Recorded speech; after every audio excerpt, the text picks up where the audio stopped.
everybody, so I'm back again with another recap of 90 Day Fiance, the original. We started this 90 Day Fiance season off right. It was just right. It was just so right. And you know what? This is the 6th season, and so you kind of start, when you're a big 90 Day fan, you kind of start thinking, can they still do it? And yes, they can. TLC did an amazing job. They picked a new bunch of crazies, and it's kind of the same people. Like, I see pieces of other seasons in them, but it's like with a whole new twist every time. So bravo TLC, you guys did a great job with casting. Okay, that's enough chit chat. Let's get into the recap. Okay, so first up is Jonathan and Fernanda. So Jonathan is 32, I believe. He lives in North Carolina, and he went on vacation to Mexico with his homeboys and met this girl on the dance floor named Fernanda. He thought she was the most beautiful girl he had ever seen and started dancing with her, and eventually, I guess they started talking. They fell in love. He says that he didn't know, but Fernanda is 19, which is a lot younger than 32. But I will say this, Jonathan is extremely immature. So him dating a 19-year-old is really not that big of a stretch, because he's really immature. He thinks he is hot stuff, and he is a cutie. He is a very good-looking man. But I think he thinks he's a little bit more than what he actually is. He's a real estate broker who, you know, lives in a fairly nice house. And I guess he thinks that that makes him a big deal. He says that he never thought that he would, you know, end his bachelor life so soon, which I'm like, you're 32. That's not soon. Like, there's time for you to be sitting down somewhere. Fernanda was unexpected, and they fell in love. Jonathan says that he feels that he should be the provider in the relationship, that he is the man and he needs to provide for his woman. And so he has bought Fernanda a plethora of things. He sends her money every week. She gets an allowance. He has bought her a Jeep Grand Cherokee that is sitting in the driveway, honey, waiting on her to hit the American soil. He helped her register for college. And he also bought her a brand new pair of boobs that she wanted. He has not seen them because she got the operation done while he was in the States, and he was trying to get a sneak peek of them while they were FaceTiming before he goes down to Mexico to pick her up. She, of course, is still in recovery, but I am still trying to figure out where these men are that are paying bills and getting people apartments and buying people cars. Like, I need a car. I would love a car. You want to buy somebody a car? It's plenty of women you could have bought a car for. And I'm sure there's plenty of beautiful women, you know. Well, maybe there aren't that many beautiful women in North Carolina where he's from. I don't remember the city. Hold on. Yeah, I just wrote North Carolina. I don't remember the city, but these men act as if American women are just impossible, and I can't, you know, I just want to be a playboy. And as soon as he goes to Mexico and meets this girl who looks good, it's like, oh my God, I need to settle down and get married. Like, it's plenty of American women who will settle down with you and get married, and you can buy them an apartment and help them register for college and buy them a car and a new set of boobs. I mean, nothing against women who are from other countries, but they act as if they can't do this with someone from America. But that's just me. Jonathan and Fernanda are FaceTiming the last time before it's time for him to go pick her up. Their K-1 visa has been approved, and she is coming here.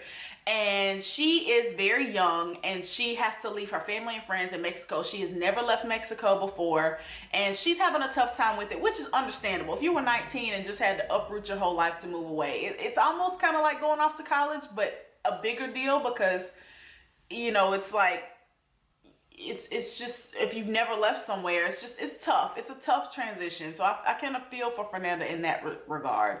But she seems sweet from what I can tell. These two seem like I don't get a scamming vibe from Fernanda.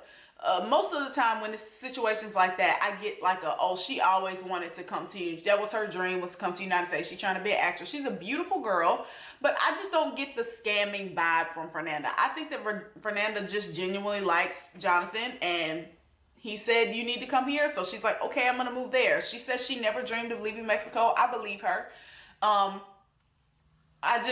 Jonathan is so immature. I cannot. Their main problem is that Fernanda's super jealous. She has a jealous streak. She's a fiery Latina. He says he likes that, so, you know, whatever. She already gave him a wedding ring to wear, which is a little bit strange to me, but I mean, I guess men can wear an engagement ring if that's what your girl wants you to do. That was weird, but that just lets me know that this girl she ain't just jealous. Like, she's serious jealous. Like, I'm scared she probably gonna cut him.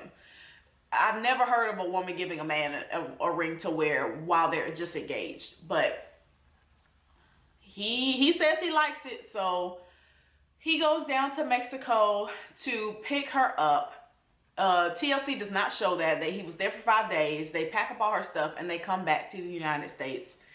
And you know what gets me is that Jonathan was not ready at all for Fernanda to come back. Because my thing is, if you're going to pick somebody up, why your trunk full of stuff when you know this girl bringing all her luggage and y'all come home and you lift up the trunk and she can't even put her stuff in the trunk. Like, it's just little simple stuff like that that lets me know that this dude is immature. Because if that thought didn't cross your mind that maybe you should clean out your car when you're going to get your fiance, like, that's common sense to me. So that was red flag number one. I was like, this dude is not very mature because he didn't even clean his car out for the girl.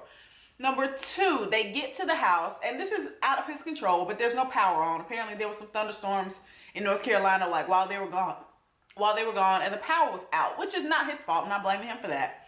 But, you know, it was just like one thing on top of the other. This girl just got to America. She's left her family and friends. She comes to a junky car, a house with no power.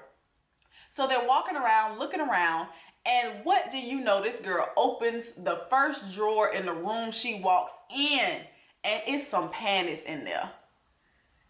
And the first thing Jonathan says is, "Oh, that's yours." Jonathan, come on, dude. And she was like, "What? This ain't mine. Like, what are you talking about?" And he was like, "Oh, that's old. That's old. That's real old." I'm like, so first you said it was hers. I'm like, you so immature. You sound like a little kid. Can't even get your lie straight. "Oh, that's yours. That's for you." Some random panties in a drawer. I don't even know if these clean. What you mean these mine? Fernanda kind of holds it together, but you could tell she is pissed because she's like, what is this? Like, why are there pants? And my thing is, dude, if you know your girl is crazy jealous, she's jealous to the point where she don't want to know about your past. She wants you to wear a ring. She don't play that. You need to, like, house needs to be cleaned from top to bottom before she come. He's a 22-year-old in a 32-year-old's body. This is just common sense. He says that he hadn't been in that room and in that drawer for 3 to 4 years, and I don't care what you say. Every room in my house, I know what's in it. And it's not no, "Oh, well, it was an ex-girlfriend and that was 3 or 4 years ago." I don't care. Like, if I'm moving some man in my house, I'm gonna go through my house and make sure all the stuff from the past is thrown out, especially if I know that that's something that's important to him and he has said that many times. I'm not gonna sit there and have no old drawers in a drawer just open. I mean, she didn't even have to look hard. And you know, women, we got them eagle eyes, honey. We spot stuff from a mile away. She probably saw red lace and ribbons from the doorway. Like, she was like, "What's in that drawer? Something in there lacy." So this just starts a whole argument. She is upset. She is pissed off because she's like, "I came here and now," I mean, he didn't even have a bed for her because she said she wanted a new bed. See, that's what I'm saying. Like, if she's saying she don't even want to sleep in a bed you slept in with old people, you know this girl is serious about not wanting to know what you was doing with other women in your past. And you couldn't even take the 20 minutes to go through the drawers and clean them out. That's pitiful, Jonathan. Shame on you. Fernanda is mad. She said she just wanted one thing. She knows he has a past. She just don't want to see it. And she sounds reasonable. That's reasonable to me. Jonathan, I don't know what's going to happen with them. It looks like a lot of arguing, a lot of fuss and fighting in their future. But I'm here for it all. So that's it for Jonathan and Fernanda. We'll see what happens with these two lovebirds next week. But let's move on to the next couple. Okay, so next is Melanie and DeVar. That's not Melanie and DeVar. Oh, that's not Melanie and DeVar? No, that's not them. These new folks, You girl. sure? Yeah, I'm sure.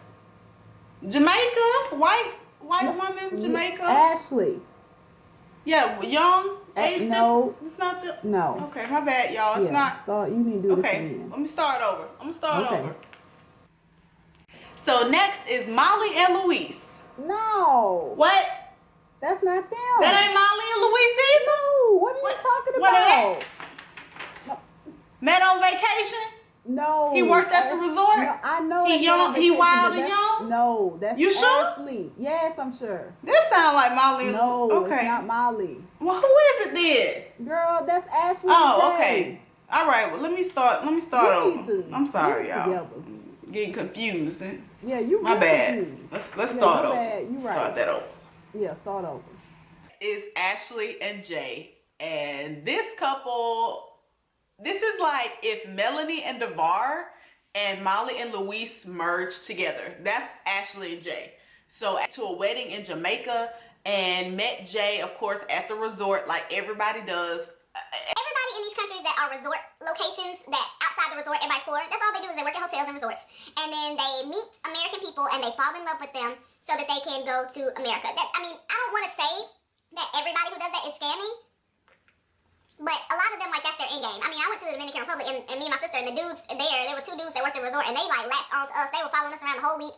That baby, when we were in the club, they were on the dance floor with us. I'm like, if I had said, oh, I'm in love, if we had like really given in and pursued it, I bet you I would put money on it that they would have fallen in love with us and come home with us because they want that better life. Is 31, a mother of two, and a bartender, and that's what really concerns me. This woman got kids. Her kids' faces were blurred out, and we didn't ever see them, so I'm thinking we won't see them on the show. I don't know if they live with her full time. I don't know where the kids are. I just know that she's a mother, and she is engaged now to a 20-year-old Jamaican man who talks of nothing but sex, who does nothing but grind, and he has no substance, you guys. Like, no substance at all. Everything about him is something physical, something very shallow, or something sexual. He's either talking about his looks. All the little video clips of them together was like them doing dancing sexually or him dancing on her. It was like videos that he had sent her of his little body. Baby, please, them little bitty abs. You know what? Abs do not count when you weigh 115 pounds soaking wet, okay? Stop showing them little abs and taking your shirt off, Jay. Don't nobody care about your six. Of course you're going to have a six-pack, okay? You got skin right on muscle. Like, he's little and tiny and looks hungry. He looks like he needs about 2 or 3 sandwiches. I was not impressed with him. Yeah, he's a cute kid, but like, that's how I literally see him. And I'm about 10 years older than him. Like, he's a cute kid. Like, that's what I see. Ain't no way in the world. I'm 31 and I'm looking at him like, yes, this is about to be my man. I'm bringing him home to be a stepfather to my children. He's a cute kid. What you want me to say? Jay is a mess. No. So, tattoo artist, and he starts to talk about his job and how he tattoos women, and he tattoos around women's nipples and they get turned on by the vibration. I'm like, why do we need to know this in your initial interview, sir? Like, tell us about yourself. Can we know something about you? What do you like to do? What? I don't need to know that women get turned on by your tattoo gun. Then he goes into, of course, more sex again. He lost his virginity when he was 8. Sir, you were sexually abused and you have not processed that. And that's why you acted out like this. That's why he's like this. He's a sex fiend. And I think it's because he was sexually abused when he was 8 years old. He just doesn't know he was sexually abused. He sees it as, I just got started early. That's not getting started early. That's sexual abuse that has altered your mind and has led to what I believe is a sex addiction. But that's just me. Let me get off my soapbox. And says that she ran out on 2 engagements previously because they cheated on her and she don't take that stuff from nobody. And I ain't gonna put up with nobody cheating on me. But in the next scene, she's talking to her friend Natalie, and Natalie thinks that Jay is cheating on her, and she's like, I don't care what he does when he's in Jamaica. I can't expect him to be on his best behavior. Now, I know I said in a previous video about Michael and Angela that I wouldn't expect someone that I was talking to online for a year or more and we have never met to be faithful to me. And I still stand by that. But Jay and Ashley is a totally different situation, okay? They are so-called engaged. She has been down there multiple times to visit him. It's not like it's been a whole year and they've only been talking online and they've never met. They have met and have gotten engaged. Girl, what are you saying? You don't care what he's doing down there while you're not down there. And she's like, oh, it's not like we have an open engagement. No, your engagement's wide open, ma'am. It's open just like the legs of them girls that Jay is sleeping with. She doesn't care. She says that if Jesus came down right now and told her that Jay was cheating on her, she wouldn't do anything about it. But once he gets to America, he has to be faithful. So you mean to tell me that he can sleep with whoever he wants to while he's in Jamaica, but as soon as he get on American soil, he got to immediately flip a switch and become faithful? That's how you think men work, baby? Delusional. And I'm going to pray for her mental health, and I'm going to pray for Jay's mental health, because I really think that Jay was sexually abused as a child and he is now a sex addict. Like, I think that it did something to him, and it makes him very sex forward. He's very sexual when it doesn't need to be. Like, he's talking about women getting turned on by him giving them tattoos in his initial interview with TLC producers. And I'm like, what does this have to do with you? We want to get to know you. Something's wrong. Something happened. His sister Poochie, and you know what? I thought it was so funny that they put Poochie's name on the screen, like in quotes. Like, we don't get to know Poochie's real name. She just Poochie. So I was pregnant, and they're talking about, you know, Jay moving on to the United States and living his new life with Ashley. And Poochie seemed very unbothered. She said, okay, we gonna miss you and bye. You know, in her interview, she said he always said he wanted to leave. I'm like, for this family to be real close, she sure seemed unbothered by him leaving. It was very strange. I don't know what their dynamic is. I don't know how close they are. I don't know if Poochie's just one of those people that's just her personality. It's just very unbothered, whatever.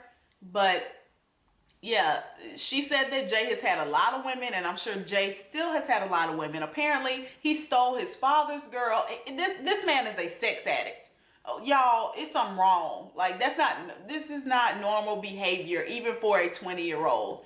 He's doing too much, and I'm nervous for Ashley. And I'm like, girl, make sure he wraps it up when y'all are doing whatever you do, because I don't know what he's out here doing with these women in Jamaica.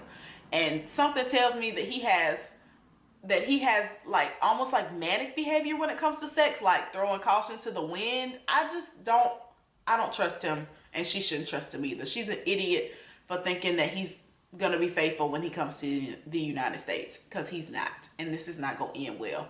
This is a Molly and Louis situation where she's gonna kick him out the house, and he gonna go to I don't know where, but this relationship will not work. I'm just waiting to see how long this gonna play out. But that's it for Ashley and Jay, so let's move on to the next couple. Okay, so next is John and Rachel. That's not John and Rachel. That's not John and Rachel. Hold on, baby. When she got the baby, and it's his baby, she had right? a baby, Because but everybody that's was his saying baby. that the baby was He John's is actually baby, the father. This is actually that's his baby. No, he's Right. actually the father this time. Right, that's actually his baby. But I thought y'all was saying that Lucy was John's baby. No, John was not Lucy, Daddy. What baby was that? No. I don't know whose All right, baby my bad, it was. y'all again. I'm sorry. These But couples are that's so that similar. man's baby. My bad. Yeah, Let me look to at get it right. Okay, let me start over. Yeah, Let me start over again. I'm Okay. sorry. I'm gonna just start over. That wasn't John and Rachel. Apparently, this man actually is the father of this baby. So I'm gonna just start over. So next is Kalani and Asuelu. So this couple right here just had so much. Let's try to quickly unpack this. So Kalani is half Samoan and half white. Her dad is Samoan, and her dad moved to California for a better life because apparently the people in Samoa are very poor, and he just wanted more for himself. And so she grew up in California. They went to Samoa, I guess, for like a vacation. She met Asuelu. He was one of the resort workers. Lord have mercy, how many times have we heard this story? She said that he followed her around the resort, honey. He stalked her down. He thought she was the baddest thing he had ever seen, I suppose. And so they started talking. She grew up Mormon, so she was raised with the whole no sex before marriage. But when she started dating Asuelu and went back to visit him, she decided, honey, this whole waiting for marriage thing is out. I'm not here for it. And so they ended up having sex. She lost her virginity and got pregnant. I was shook. You know how shook you would be if you lost your virginity and got pregnant? Like, Jesus, why? Like, this is why I should have waited till I got married. Kalani, you should have stayed a virgin because clearly neither you nor Asuelu know what y'all doing. Because it ain't no reason for you to get pregnant when you lose your virginity. It's so many things that you can do, honey, to prevent that. She has little baby, what is her baby's name? Oliver? Was the baby name Oliver? I think the baby's name was Oliver, but I might be making that up. We're gonna call him Oliver because I can't remember, honestly. She had little baby Oliver. He is the cutest little thing, little snuggle boy. I just want to pinch them little chickies. Her family hates Asuelu, basically. Her dad hates his own people, which confused me. He was trying to be petty. They were having a conversation before, like days before Asuelu comes, and he's trying to act like he don't know who the man is, and I don't even know his name, and what's his name? This is this girl's baby's father. You know that man's name. Stop playing. Like, really? Like, you don't know his name? Like, she don't say his name all the time around the baby and around y'all, and like she's never said his name to you. Stop being petty. It don't even take all that, Dad. It's like, his name's Asuelu, and he's like, I saw what? You from Samoa. Like, why is he acting like Asuelu's a weird name or hard name? This man's name was Low. So don't act like like Asuelu is, oh, I can't pronounce that. Sir, y'all from the same country. You probably got friends and cousins with names like Asuelu. I was not here for the daddy's pettiness. I felt like it was uncalled for. Listen, your daughter 29 years old. She full and grown. They on this whole kick where he wants her to marry a rich old white man because apparently only white people have money. And that's who she's always dated, Jewish men, older white men, because her dad wants her to date white men so that she can have a better life. And he doesn't want her to struggle, which I understand. No parent wants to see their child struggle. But the fact that she threw out, oh, well, he wants us to date and marry white men because he wants us to have a secure life, that rubbed me the wrong way entirely. My feathers were ruffled and I was offended. So I'm not ashamed to say. That bothered me because I'm like, there are plenty of men of all colors, shapes, sizes that have money. You don't have to only date white men to be secure and have a nice life. That's all I'm saying. Date who you want to date, but don't throw it out there like, oh, the only way she can have a good life is if she dated and married a white man. That was trash. His thinking is weird. He hates his own people. He needs to go to therapy. He got some internal issues. I don't know why he hates himself so much. I mean, I get what he's saying. He probably thinks that people from his country have maybe a reputation of being poor or lazy or whatever, but I'm like, you didn't end up like that. You are a man from Samoa who wanted more for himself. So you don't know. It's good apples in the bag along with the bad ones. So don't lump everybody together, Dad. I didn't like that. But fast forward. Apparently there was a cheating scandal, but Kalani made it seem bigger than it was. Apparently her and Asuelu were broken up. Asuelu slept with somebody else while they were on a break, and that hurt her feelings. So she went back and told her family, her sister, her everybody that he cheated on her when really he didn't really cheat. He just slept with somebody and she was in her feelings about it. And this is why I always say, whatever stuff happens between you and your man or you and your woman, it's best to keep it to yourself until it blows over. Because 9 times out of 10, you're going to forgive the person. Like, you're going to forgive them because that's bae. That's your boo. Like I said, you have a different relationship with them than your family does. You have a sexual, romantic relationship with them, and that's totally different from the relationship that your family has with them, which is why when stuff happens, it's best to give it a week or 2. Because 9 times out of 10, it's going to blow over. Y'all going to make up. Y'all going to be back booed up. And that's exactly what happened. Asuelu and Kalani made up that whole, whoever he slept with went out the window. She's forgiven him. She's over it. But now she done told her sister. Her sister hates the man. And now she crying because her sister don't like her baby daddy. Well, it's your fault that she don't like your baby daddy. It's actually her fault that her whole family don't like her baby daddy. And now she got hard plowing to try to convince them that he's a good man and that he loves me and he's going to be a great dad. He's not going to keeping your business to yourself, at least for a short amount of time. Because if it's something small like that you know you're going to be mad about and then it's going to blow over, I just don't say nothing. If it's them little bitty fights, I don't even talk about it. I mean, if it's something huge, like life-changing, okay, tell your family. Y'all on a break and he had sex with somebody else, keep that between y'all. Because you already know your family not about to forget nor forgive like you do. And with a couple of her friends, her cousin and her sister, and she's trying to tell her sister that, you know, she kind of lied and elaborated and embellished a little bit, And the sister was like, okay, well, fine. I still don't like him. And she mad at her sister for not liking him immediately. And I'm like, she doesn't like the man. She thinks that he is not good for you, that he hurt you. And you think that she's supposed to just poof, okay, you lied to me. I love him now. I think y'all are going to be a great couple. I'm so happy he's coming here. I can't wait to meet him. Like, people can't turn their emotions off and on like that, Kalani. And you can't expect her to just immediately be accepting of him just because you say you lied. I still don't like him. And what? So with Kalani, which sounds like colonic to me. Every time I heard her name, I wanted to say colonic, and that it's a beautiful name. They're beautiful girls, but something about Kalani just made me feel weird. But was just not here for it, and I'm kind of with her. I'm kind of like that too. I mean, I can forgive, but I'm like, I still don't like him. Like, okay, you want me to change my feelings right here at the dinner table? Like, that's not about to happen. So can we eat? Can we order some food? Because they nobody eat. Ain't nobody had nothing to eat. I'm hungry. I still don't like him. I'm mad at you because you lied. Like, you trifling for lying, but I still don't like him. Like, that's basically what Kalani was saying. And Kalani was upset with her. And they finally, you know, resolved it and hugged it out a little bit. But you could tell it's still tension there. It's the whole, it reminded me of Libby and Andre. Like, her family is just not going to like him. And she going to have a hard time when he get here because her family is not here for it. But that's it for Kalani and Asuelu. So let's move on to the next couple. Okay, so next is Eric and Leida.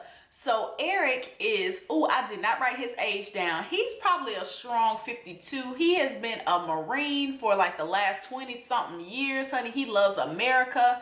He is a patriot and probably also a Trump supporter. No, I'm just judging this man's life. I don't know that he supports Trump. He just fits the Trump supporting, you know, characteristics for me. But married for 20 years and then he got divorced and he tried dating and it just wasn't working, and he went online and he met Leida, who is from Indonesia. I did not remember. And Leida has a son, Alessandro, who is 5, and he looks like a cutie patootie.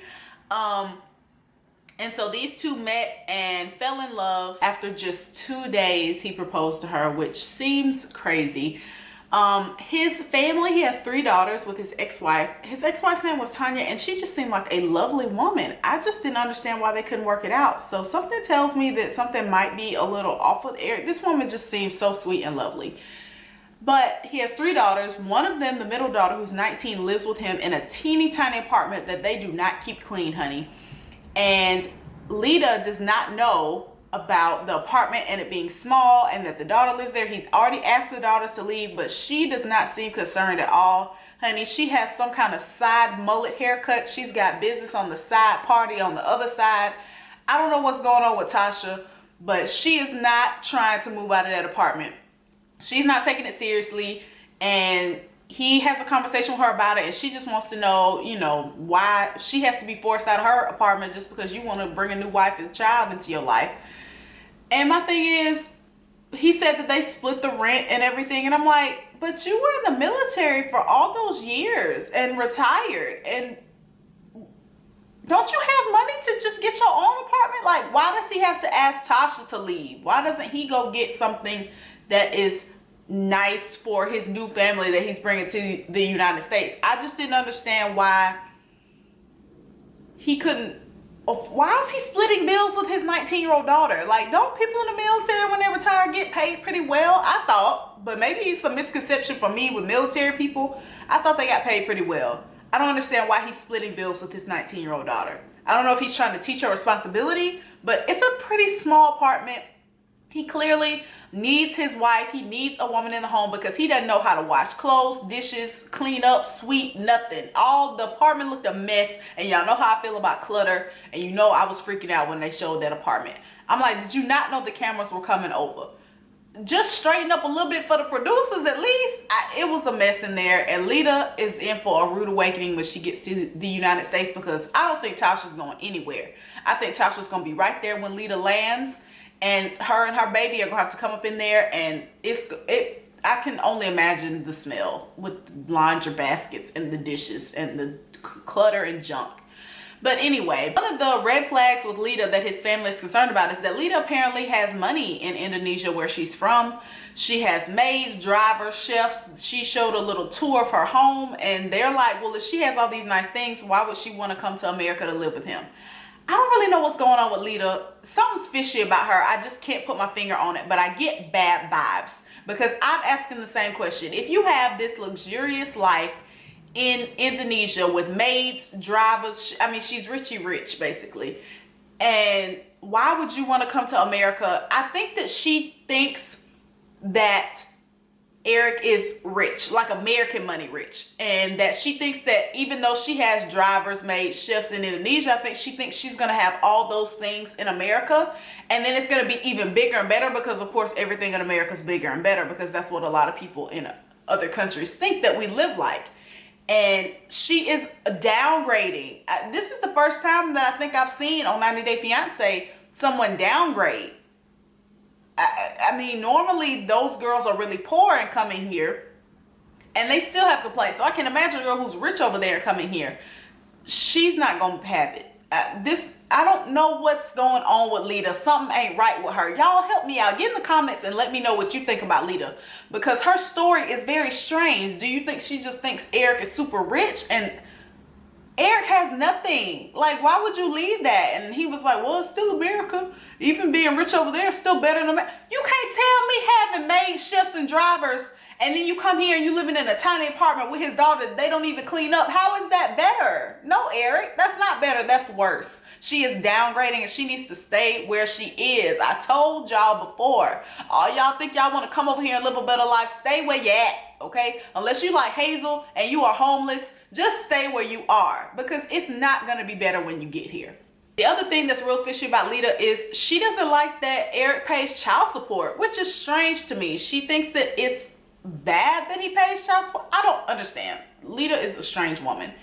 Apparently because it's not lawful in Indonesia, her ex-husband doesn't have to pay child support. I'm like, but it's his, so he doesn't give you any money? Like, so you just cool? I guess because she's rich, she doesn't care. She's like, my baby's taken care of. She doesn't understand the concept. But I'm like, even if you don't understand the concept of legal child support, you understand the concept of a man having a previous family and kids that are still underage. One daughter still underage in like elementary school. And you understand the concept of him being a dad and him having to take care of his family. Leida, something off about this girl. Something is off. Something is not right about this girl, Leida. But that's it for Eric and Leida. So let's move on to the last couple. Okay, so next is Paul and Karini. No, girl, you wrong again. You can't tell me that ain't Paul and Karini now. Not. Brazil, I'm telling you, it's young. Not he lived with his mama. yeah, he lived with his mama. He but an that's engineer. not So he do computers. That's not her. Live with his up. mama. You all Computers. mixed up. She That's Brazil. I know he Wants lives with money. his Wants a mama. man with That's money. Colt. No. No. All right. Okay. Well, let me start Look at your over. notes again. Let me start over, y'all. I'm sorry. Yeah, start that over, please, because you messed up. All right. So next is George and Anfisa. Girl, no. What? No, that's not you. No, that's Hold not on. none of George. Oh. Now he out of shape. That's, I know he And out she of a shape, gold too. digger. She want I know- American with money. Yes, but that's You not Anfisa. you telling me that ain't George and Anfisa? No, it's not. I'm telling you. Listen, they gonna have to get people that's more Okay, different because I'm okay, getting you- confused. You mixed up. Yeah, you confused. All and right, well mixed let me up. start over You then. start that over I'm gonna just again. start over. I'm gonna Just just start start, over. I'm sorry, y'all. I'm start over. And you know I had to save these two for last. It's Colt and Larissa. Colt is 33. He lives in Las Vegas with his mama and his 3 cats. His cats' names are Baby Girl, Soft Kitty, Warm Kitty, Cookie Dough, Little Ball of Fur, and Sugar. Happy kitty, sleepy kitty, purr, purr, purr. And he not only puts dresses on his cats, y'all, he likes to feed his cats from his mouth to their mouth. Oh yes, he had the cracker. Get it, Cookie Dough. I was flabbergasted. First of all, I don't like cats. I think that cats are Satan's spawn. I know a lot of people say that Satan was the serpent. I actually think the Bible got it wrong. I think it was a cat. I think Satan took on the form of a cat. I think they're evil creatures, and I apologize to all the cat lovers out there, but I just don't like them little evil things. They sit up high and look down on you like they're plotting on your death so that they can have the house to themselves. I don't like cats. Colt is a mama's boy. His mama fixes him breakfast every morning. They eat together ever since his dad died. Basically, he's his mom's man now. And oh God, it's like worse than Paul and Karini. It's very strange. They're very close. He went online one day and because he had dated American girls, and of course it didn't work. And he met Larissa, who is from Brazil. She's from Brazil. Larissa needs to explain it all, because clearly this girl is scam. So like, that's all I saw, was like trying to get to America. She thinks that Colt has money. Like, she thinks that all Americans have money. So the big thing with Colt and Larissa was that her visa did not come in time. He had already booked her plane ticket, but it got delayed or something. She didn't have it, so he had to cancel it. He decides to buy her a plane ticket for 2 weeks ahead of time because he didn't know when her visa was going to come in. She was upset at him because he wasn't upset enough when he found out that she wasn't going to be able to come. He was like, I don't know what you want me to do. Colt seems like a reasonable guy. I actually didn't dislike his personality, other than the fact that he is a mama's boy and a computer geek, but everything he said made sense. He's clearly desperate for love, but he seems like a sensible human being. Like, I liked everything he said. He's money conscious. He's very reasonable and smart. And Larissa just needs to get it together and realize that Americans are not made of money, honey. And she wanted him. She's Anfisa-ish, you know. She's very irrational. The things that she was saying did not make any sense at all. She was getting mad at him for not being, I guess she wanted him to cry, burst out into tears, get the cat down or something. I don't know what she wanted him to do. He was telling her he loved her, I'm ready to see you, but it's only going to be a couple weeks. We're still going to be together. So then fast forward a couple days later, she actually does get her visa, and she's like, okay, you gonna buy my ticket? And he was like, well, I already bought your ticket. It's for 2 weeks from now. And she was like, no, you need to buy me another ticket because I got my visa now. I need to come sooner. And he was like, I'm not switching flights again. Like, who got switching flights money? Larissa is mad, and she's like, well, you're in America. You can make it happen. She is under the delusion that all Americans are rich. And I have said it once, and I will say it again. Girl, all Americans are not rich. And Colt says the same thing. He's like, we don't walk around in gold houses driving in, you know, Rolls Royces. Like, I don't know what you think this is. And she was very disappointed that he didn't want to buy her another ticket, but she's coming in 2 weeks. And he gets off of the FaceTime with her and just looks so hurt and upset. And he's like, well, if she thinks that she's going to come here and I'm going to have all this money, she's in for a rude awakening. He's trying to plan for their future. Larissa just wants him to throw money at every problem that he doesn't have. And my thing is, how is this not a red flag to you, Colt, that this is not going to work? Like, this clearly is not going to work. And let me just say one thing about Colt, because I really feel like Colt is either one or two things. He looks very feminine. Did you guys notice that? I mean, he had man boobs, but not just like regular man boobs. He had like actual breast tissue. Like, his boobs sat up. He had a strong C cup. I mean, those boobs were, I know women who would kill to have boobs like Colt had. He had very feminine figure, like hips. And I have a friend who dated a guy who had a disorder. It was like a disorder, something in his body. He made too much estrogen, something. He had a very feminine looking face like Colt does. He had a very like womanly figure, hips and such. And I think Colt has whatever that disorder is. And I can't remember the name of it, but I think Colt has that because he looks very feminine. He's either one or two things. He either has that disorder or he is a transgender, female to male. That's the only two things, because he's not normal. His body is not regular. Something is going on with him. His levels are off. I don't know what, but he seems sweet. He you know, other than him feeding the cat from his mouth, that was just disgusting. But he seems like a nice guy, and Larissa clearly wants a sugar daddy, and Colt is not it. And she is about to turn their little life upside down. He just needs to stay with his mama. He said he never thought that he was gonna get married, and I'm like, baby boy, you're not. Him and his mom just need to live out their lives together. This Larissa thing is a mess. It's a mess. Oh God. Larissa seems like a pistol, and she is about to blow their whole spot up. But that was it for this episode. So we met 5 of the 6 couples. We meet the next couple next week, who is Steven, and I don't remember the girl's name, but she's pregnant, and it looked like they have a hot mess too. Like, this whole season looks like it's gonna be just good. I can't wait. But thank you so much for watching and tuning in again. I appreciate it so much. If you'd like to follow me on Twitter at NICHI_P_tweets for all my live tweets during the show as it airs in real time. I'll see you next week for the next episode of 90 Day Fiance. Thank you guys so much. I'll see you next time. Bye.